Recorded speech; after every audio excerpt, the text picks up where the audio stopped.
భారత రాజకీయాల్లో ఎవరు ఊహించినటువంటి ఒక mega political drama screenplay నడుస్తోందా? 3 దశాబ్దాల కిందట కాంగ్రెస్ నుంచి విడిపోయి పశ్చిమ బెంగాల్ గడ్డపై జెండా పాతినటువంటి తృణమూల్ కాంగ్రెస్ మళ్ళీ సొంత గూటికి చేరబోతోందా?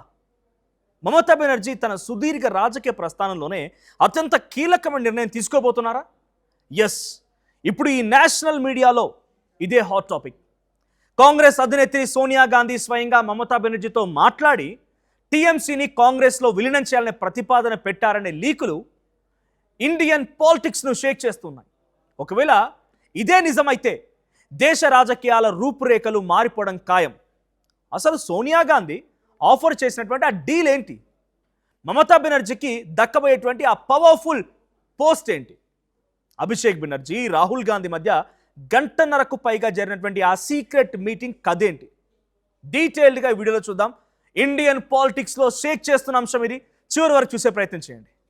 ఢిల్లీ రాజధాని వేదికగా ఇప్పుడు సెన్సేషనల్ రాజకీయ మార్పులు జరుగుతున్నట్టుగా సంకేతాలు వస్తున్నాయి. జాతీయ మీడియా కథనాల ప్రకారంగా సోనియా గాంధీ స్వయంగా వెస్ట్ బెంగాల్ మాజీ సీఎం మమతా బెనర్జీకి ఫోన్ చేసి ప్రస్తుత రాజకీయ పరిస్థితులపై గురించి ఆరాధీశారు, చర్చించారు. దేశంలో బీజేపీని గట్టిగా ఢీకొట్టాలంటే విడివిడిగా ఉన్నటువంటి సెక్యులర్ శక్తులన్నీ కూడా ఒకే గొడుగు కిందకు రావాలని సోనియా గాంధీ భావిస్తున్నారట. ముఖ్యంగా పశ్చిమ బెంగాల్లో తృణమూల్ కాంగ్రెస్ పై బీజేపీ తీవ్రంగా పొలిటికల్ ప్రెషర్ పెంచుతోంది. కేంద్ర దర్యాప్తు సంస్థల దాడులు, అంతర్గత కుమ్ములాటలతో టీఎంసీ ఇబ్బందులు చిక్కుకుపోయింది. ఇలాంటి సమయంలో టీఎంసీ గనక కాంగ్రెస్తో విలీనమైతే విపక్షాల బలం ఊహించని రేంజ్కు పెరుగుతుందని బీజేపీ సవాళ్లను సమర్థవంతంగా ఎదుర్కోవచ్చని సోనియా గాంధీ ఇటువంటి ఒక మాస్టర్ ప్లాన్ వేసినట్టుగా టాక్ వినిపిస్తోంది. ఈ విలీనం ద్వారా అటు బెంగాల్తో పాటు ఇటు జాతీయ స్థాయిలో కూడా ఒక స్ట్రాంగ్ మెసేజ్ వెళ్తుందని కాంగ్రెస్ హైకమాండ్ చాలా స్పష్టంగా నమ్ముతోంది. అయితే తృణమూల్ కాంగ్రెస్ విలీన ప్రతిపాదన వినడానికి బాగానే ఉన్నా మరి 3 దశాబ్దాలుగా బెంగాల్ని ఏలుతున్నటువంటి మమతా బెనర్జీ, ఆమె వారసుడుగా ఉన్నటువంటి అభిషేక్ బెనర్జీ భవిష్యత్తు ఏంటి? మరి వారికి కాంగ్రెస్లో ఎలాంటి ప్రాధాన్యత దక్కుతుంది? దీనికి కూడా కాంగ్రెస్ నాయకత్వం ఒక పక్కా ప్లాన్ అండ్ ప్రపోజల్ని కూడా సిద్ధం చేసింది. ఈ డీల్ ప్రకారంగా మమతా బెనర్జీకి Congress party national vice president పదవి ఇచ్చేటువంటి ఛాన్స్ కూడా ఉంది. అంటే ఢిల్లీ రాజకీయాల్లో ఆమె టాప్ లీడర్గా చక్రం తిప్పొచ్చు. ఇక అభిషేక్ బెనర్జీ విషయానికి వస్తే Congress party national general secretary బాధ్యతలు కూడా ఆయనకు అప్పగించే ఆలోచనలో ఉందట కాంగ్రెస్ పార్టీ. కానీ ఈ ప్రపోజల్పై మమతా బెనర్జీ ఇంకా ఎటువంటి నిర్ణయం తీసుకోలేదు. అంత పెద్ద ప్రాంతీయ పార్టీని విలీనం చేయడం అంటే చిన్న విషయం ఏం కాదు. కాబట్టి ఈ ప్రతిపాదనని మరింత లోతుగా పరిశీలించేందుకు ఆమె కాంగ్రెస్ అధిష్టానాన్ని కొన్ని రోజుల టైం కూడా అడిగిందట. అయితే ఇప్పటి వరకు ఇటు కాంగ్రెస్ కానీ అటు టీఎంసీ కానీ ఈ 2 పార్టీలు ఈ వార్తల్ని అఫీషియల్గా కన్ఫర్మ్ ఎక్కడా కూడా చేయలేదు. అలాగని చెప్పి వాటిని కొట్టిపారేలేదు కూడా. ఇదే ఇప్పుడు పొలిటికల్ సస్పెన్స్ను మరింతగా పెంచుతోంది. నిజంగానే ఈ 2 పార్టీలు విలీనం అయితే, నిజంగానే కలిసిపోతే ఎలా ఉంటుందో సరదాగా ఒకసారి కామెంట్ చేయండి. ఇక టీఎంసీ విలీన వార్తల్ని మరింతగా బలపరుస్తున్నటువంటి అంశాలు ఏంటంటే ఇటీవల జరిగినటువంటి ఒక హై ప్రొఫైల్ మీటింగ్ దేశ రాజకీయాల్లో హాట్ టాపిక్గా మారింది. తృణమూల్ కాంగ్రెస్ పార్టీకి సంబంధించినటువంటి వారసుడు అభిషేక్ బెనర్జీ కాంగ్రెస్ లీడర్ రాహుల్ గాంధీతో ప్రత్యేకంగా సమావేశమయ్యారు. ఈ మీటింగ్ కేవలం ఫార్మల్గా జరిగి ముగిసిపోలేదు. దాదాపుగా గంటన్నరకు పైగా వీరిద్దరి మధ్య చాలా సీరియస్ డిస్కషన్ నడిచింది. ఇటీవల ముగిసినటువంటి పశ్చిమ బెంగాల్ ఎన్నికల పరిణామాలు, పార్టీలో పెరుగుతున్నటువంటి అసంతృప్తి పైన చర్చ జరిగినట్టుగా అక్కడ ఏం జరిగింది అనే దానిపైన బయట ఈ రకమైన టాక్ నడుస్తోంది.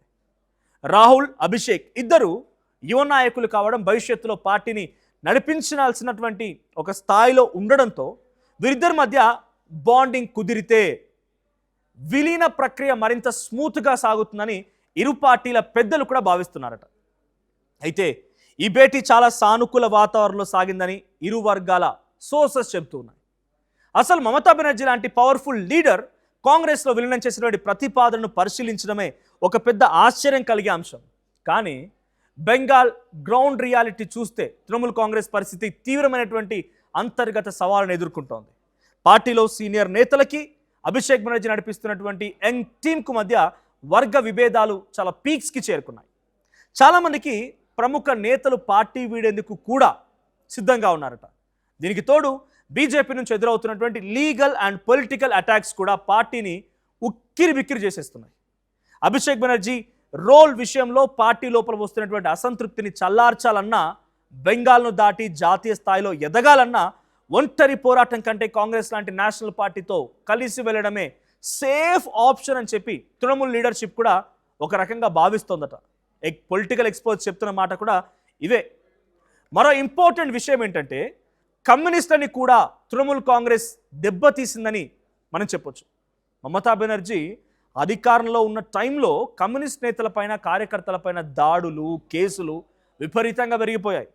దీంతో మెజారిటీ కమ్యూనిస్ట్ కార్యకర్తలు కొందరు తృణమూల్ కాంగ్రెస్లోకి, మరికొందరు బీజేపీలోకి పారిపోయారు. దీంతో అక్కడ దాదాపుగా ఎర్ర జెండా పార్టీ కనుమరుగైపోయింది. ఇప్పుడు బీజేపీ కూడా ఇదే రూట్ని ఫాలో అవుతోంది. తృణమూల్ కాంగ్రెస్ నేతలపైన, కార్యకర్తలపైన దాడులకు, కేసులకు దిగడంతో పాటుగా ఇప్పటికే మెజారిటీ ఎమ్మెల్యేలు, ఎంపీలు మమతను వదిలేసి వెళ్ళిపోయే రకం కూడా బీజేపీ ఒక ఆట ఆడేసుకుంది. ఇలాంటి పార్టీని కాపాడుకోవడం కూడా మమతా బెనర్జీకి ఇప్పుడు కష్టంగా మారిన అంశమే. ఒకవేళ టీఎంసీ కాంగ్రెస్లో విలీనమైతే అది భారత రాజకీయాల్లో ఒక బిగ్గెస్ట్ చేంజ్ అవుతుంది.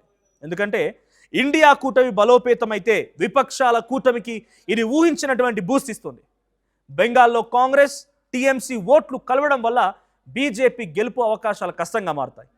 ఇక జాతీయ లీడర్గా మమత, ఢిల్లీ రాజకీయాల్లో మమతా బెనర్జీ వాయిస్ మరింత పవర్ఫుల్గా మారే అవకాశం కూడా ఉంటుంది.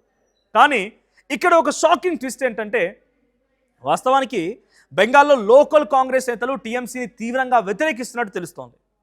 దశాబ్దాలుగా తృణమూల్ చేతిలో దెబ్బతిన్నటువంటి కాంగ్రెస్ క్యాడర్ ఈ విలీనం అన్నటువంటి ఒక అంశాన్ని ఎలా రిసీవ్ చేసుకుంటుందనేది ఒక $1 మిలియన్ క్వశ్చన్. ఏదేమైనా లీకులు వస్తున్నాయంటే లోపల ఏదో పెద్ద వ్యవహారం నడుస్తుందని అర్థం చేసుకోవచ్చు.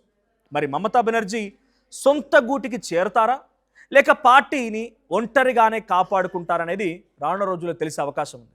మరి తృణమూల్ కాంగ్రెస్ విలీనం కాంగ్రెస్ పార్టీలో చేయడం అనేది మీరు కరెక్ట్ అని భావిస్తున్నారా? లేదు, తను ఇలాగే ఉంటే నేషనల్ చరిస్మా తనకు దక్కి నేషనల్ లెవెల్లో తను ఒంటరిగానే వెళ్ళగలుగుతారనేటువంటి భావన మీకు కలుగుతోందా? ఇప్పుడు తృణమూల్ కాంగ్రెస్ కలవాలని కోరుకుంటున్నారా లేదా? మీ అభిప్రాయం ఏంటో కామెంట్ చేయండి.